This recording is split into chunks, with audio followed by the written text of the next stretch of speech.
Здравствуйте, ребят. Хотел бы показать вам колоссальную разницу между тем, как работает виндовая программа на винде чистой.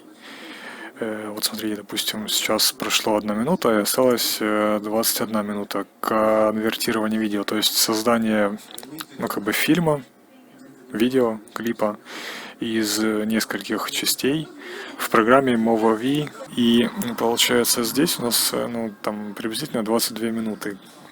И через некоторое время я покажу вам, сколько времени будет на Linux через VirtualBox на винде. То есть, получается, установлен Linux, на ней установлен VirtualBox, и в VirtualBox установлена винда. Ну, обычная винда 10. Точно такая же программа, точно те же файлы, естественно, все размеры и... Да, все соблюдено. В общем-то, посмотрите разницу небольшую такую. В общем-то, Movavi отконвертировала вот это вот видео. Там расчетное время было приблизительно такое же, как и реальное. То есть было 22 минуты, она отконвертировалась где-то за 19. И сейчас вот этот файлик, уже который получился из этих исходных, ну, получается, вот это вот несколько файлов превратились в один файлик. Собственно, для этого и было все сделано. И теперь, получается, я засуну этот файлик в конвертер видео. Медиакодер называется, может быть, вы слышали о нем. Хорошая такая программка. И сейчас посмотрим, запустим его и посмотрим, сколько времени он будет конвертировать на Windows. Не через виртуальную машину, а просто на Windows, обычном, запущенном на этом же компе, где он запущен, как бы, в принципе, параметры особо компании важны, просто важно понять разницу времени. То есть с одинаковым компьютером, ну, как видите, Intel Core 2 Duo CPU E8400 двухъядерный. Вот здесь ядра показаны. Сколько будет на винде, из-под винды в медиакодере конвертировать это видео. Но сейчас оно где-то до 3-4% дойдет, и здесь будет вот remaining time, это оставшееся время, более точно рассчитано. И затем я запущу Linux Manjaro, через Wine запущу уже установленный Wine, этот же медиакодер, хотя он даже можно запускать его как бы распакованной в винде, то есть, ну, в общем, неважно, сейчас расскажу. Получается, я запущу через Wine этот медиакодер, установленный через Wine, и посмотрим, сколько он будет там конвертировать в Linux по времени. Вот сейчас, допустим, уже почти 2,5%, осталось 55 минут пишет. В общем-то, насчет чего я хотел сказать, вот есть эта программка, она установлена в винде, работает в винде, но ее через Wine, установленную в винде, можно запустить и в Linux, что, в принципе, хорошо. Некоторые программки не запускаются из-за различных ошибок runtime, там типа JRE Java надо установить Microsoft Net, надо установить C++, скорее всего, в общем, до хрена всякой хрени надо установить, чтобы в Wine работала, допустим, программка вот эта вот. Видеоконвертер. Ну, в общем-то, мне надо конвертировать много видео разного, бывает. Поэтому у меня большой опыт использования различных программ для кодирования видео и монтажа. Это не реклама, это просто к сведению. И вот, значит, сейчас 3,5-3,6%, 62 минуты пишет, осталось. Но давайте дождемся уже где-то 5%, чтобы удостовериться. И точно так же сделаем на Manjaro Linux через Wine в этой же программке с этим же файлом. То есть, поняли, да? Один и тот же файл на винде и на Linux будет конвертироваться. И посмотрим, какая разница. Значит, сейчас я запущу какой-нибудь менеджер процессов. Например, этот, потому что встроенный в виндовой диспетчер задач, он не показывает реальную нагрузку на процессор, там пишет 93 максимум, даже если 100 загружено. И, значит, смотрим вывод ЦП, как видите, 99,9, загрузка идет.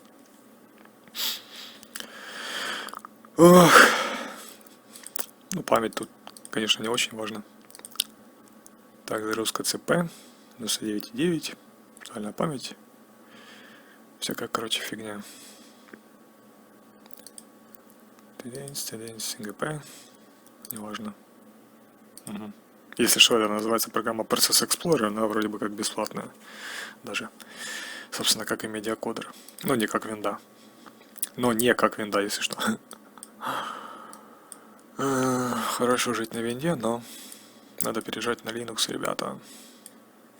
Так, значит, 5%, как я и обещал, 5,5 уже. И остается, тут пишет 64 минуты, то есть где-то час. Блин, вы серьезно, 1 час будет это конвертироваться? В общем, условия конвертации будут везде одинаковые. То есть важно понимать, да, что если мы, допустим, сейчас перегоним в формат AVI или МКВ, или же, ну, в смысле не формат, а расширение файлов будет разное, но, соответственно, для них и будет разный формат. То есть x265, x264, я думаю, может быть, вы знаете, что это такое. Это кодеки видео. И вот с такими вот настройками сейчас у меня стоит H264 и аудио HEAC версия 2 и энкодер TGPP AC+. И битрейт стоит тут 48, а здесь качество видео стоит 40% всего от того, который есть сейчас. Ну, это так, просто условная цифра, которая дает наиболее оптимальные показатели по качеству. Но это не значит, что оно будет на 60% хуже, чем это, просто оно будет намного меньше весить. И как видите, оно весить будет где-то 53 мегабайта всего по сравнению с 340 ми. Ну ладно, это, короче, не обзор медиакодера, поэтому 63 минуты на 7,3%. Я сейчас останавливаю все это, останавливаю запись и загружаюсь под Linux.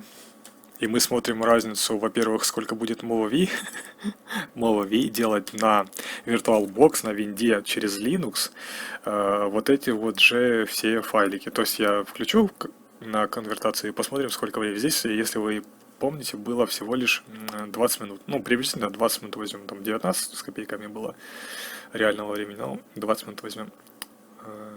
Так, при этом я даю себе отчет, что на виртуальной машине, естественно, все работает медленнее, но посмотрим, насколько именно медленнее. Так, все, в общем-то, увидимся.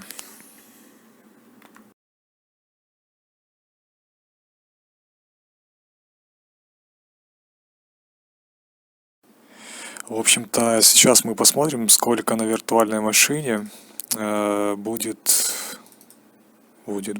через винду конвертироваться видео сначала в MovaV, запустить сначала в MovaV, а потом сколько это же самое все будет конвертироваться в медиакодере. То есть просто сравнение, смотрите, получается, идет сначала создание этого видеофайла, а потом этот файл в медиакодере просто конвертируем, получаем разницу. Сейчас я загружу виртуальную машину, чтобы из-под Linux, получается, в винде посмотреть, сколько, ну, будет, какая, в общем, будет разница. Это же в этом весь интерес. Посмотреть, в чем же разница, ребят. И смотри, получается, данный момент, ну, система ничем не нагружена, то есть идет просто видеозапись. И я понимаю, конечно, что там всякие физические распределения, там, ну, реально физические распределения уже идут. И тут этому процессу как бы виртуальной машины дается меньше ресурсов, наверное, и меньше приоритет, соответственно. Но там было 20 минут. Сейчас загрузится винда, я надеюсь, она, в принципе, быстро загрузится, просто она сейчас на нормальном диске стоит. Давай, винда, пожалуйста, загрузись. Фу, мне даже пришлось на чуть приостановить запись, потому что, ну, реально, зачем я буду все это записывать, просто получается, я не знаю почему, но именно в Linux как-то, когда ты копируешь, допустим, у меня один старый диск, и я копировал на новый диск, и просто все нереально тормозило. В винде такого нет, ребят, ну извините за правду. Просто это очень дико напрягает. Ты просто не можешь даже открыть страницу в браузере, потому что все настолько тупило. Я перекидывал около 19 гигабайт. И пока файлы все не скинулись с одного диска NTFS на X4, то я не смог ничего сделать.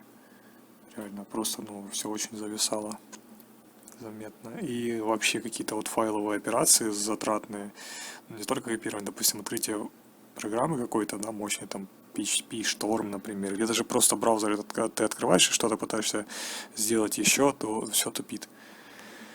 Так, значит, у нас есть Movavi Video Plus, короче, эдитор этот. Сейчас я его открою. Через винду на виртуальной машине и через Linux. То есть, получается, это все сейчас лежит на Linux, я думаю, вы поняли. Может, ты откроешься, ребят? Давай. Аллилуйя.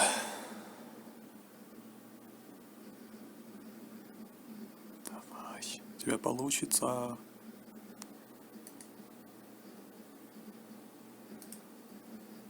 А вообще запускается? Ох и жесть. Я не знаю, может быть из-за того, что я записываю видео, так тупить все. Просто когда я установил, да, что-то сразу загрузилось. О, как ни странно, он даже загружается. Но я не знаю, я просто восстанавливаю видео, и вроде бы все начинает загружаться. А теперь опять все тупит. Вот это о чем я и говорю. И вот он даже открылся.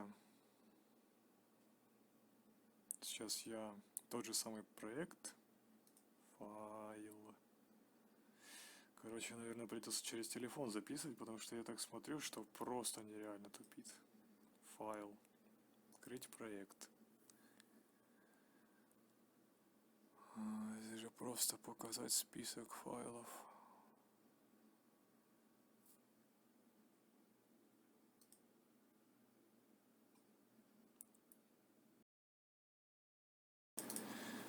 Открываем проекты. Так.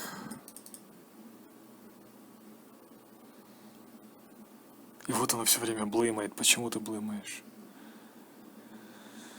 Ладно, конечно, не критично, но все так тупит жестко, это просто жесть.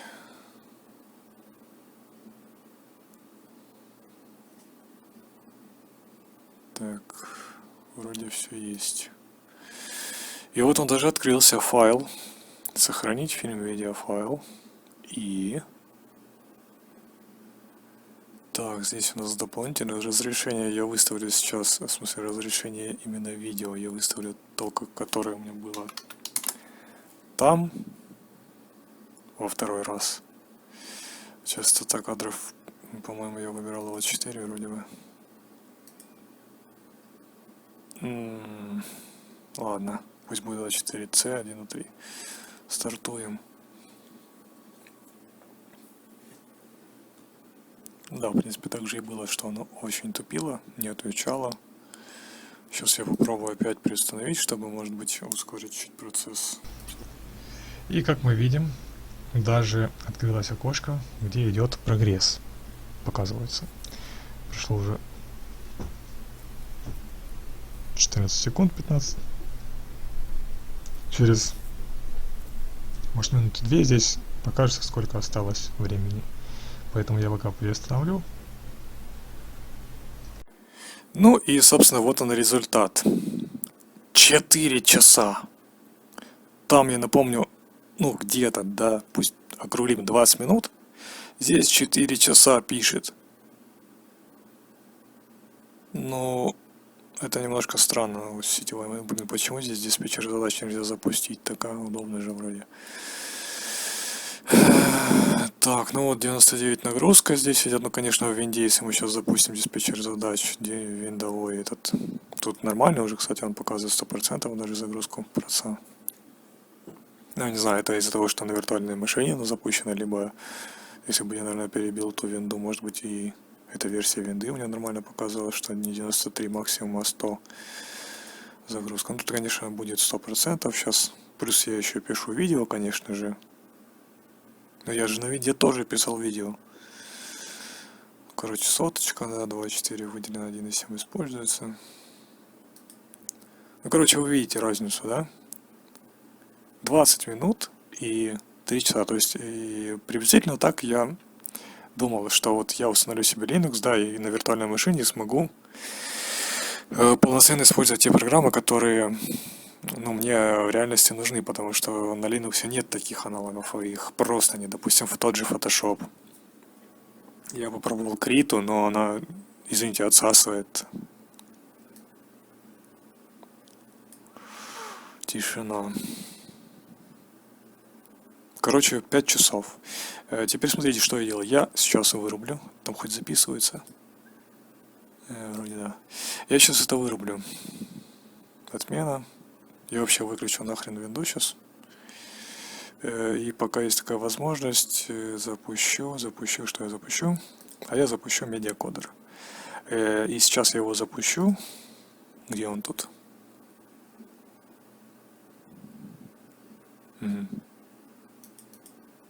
А, вот оно, аллилуйя. Наверное, здесь. И VirtualBox Wine, где же ты? Ай. Отмена закрыть. Выключим винду, чтобы она вдруг потом не загнулась. Ой, не надо скрипеть же так. Завершение. Так, все, она сейчас там завершится потихоньку. А, вот он же Wine, точно. Wine, Drive C. Program Files. Ага. Все-таки 64 разрядность. Медиакодер. И здесь где-то должен быть исполняемый файл. Вот он, медиакодер. Через Wine запускаю. Запустить. То есть вы помните, да, там на винде, получается, через медиакодер этот файлик, который я сейчас буду, где же ты, конвертировать, это на диске F, вроде бы он был, да, потом DLN, вот в этой вот папочке с таким странным названием, и вот, получается, он лежит, то есть тот же самый файлик, размер тот же самый, и ничего я не хитрю. Просто ради теста я хочу это записать, чтобы самому себе посмотреть и вам показать, может кому-то будет полезно. Так, ну что же ты там запускаешься, медиакодер? Он обязательно запустит браузер, потом он там будет окей, надо будет нажать. Ну, короче, очень удобная программа. Очень жадный. Так, для чистоты выключу оперу. Давай. Вот, нет. И получается, смотрите, это виндовая программа, но я через Wine запустил ее на Linux. И она даже запустилась.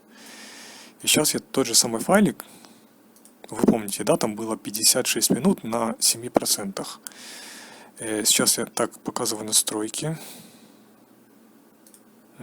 Превью выключаю, потому что оно мне не надо. Здесь Z Home User All. Да, видео 40%, аудио как и там. То есть все точно так же, картинку не меняю, размер. И запускаю стартим. Стартует, он даже конвертит вроде бы.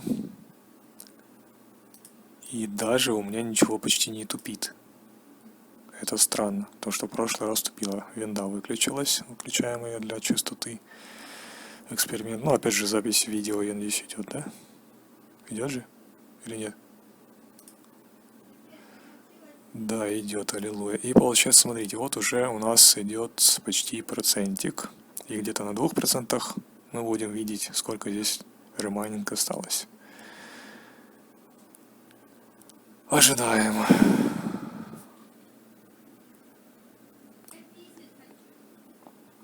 Короче, смотрите, получается, на данный момент 2,2% пишет 46 минут. На винде писало около 50.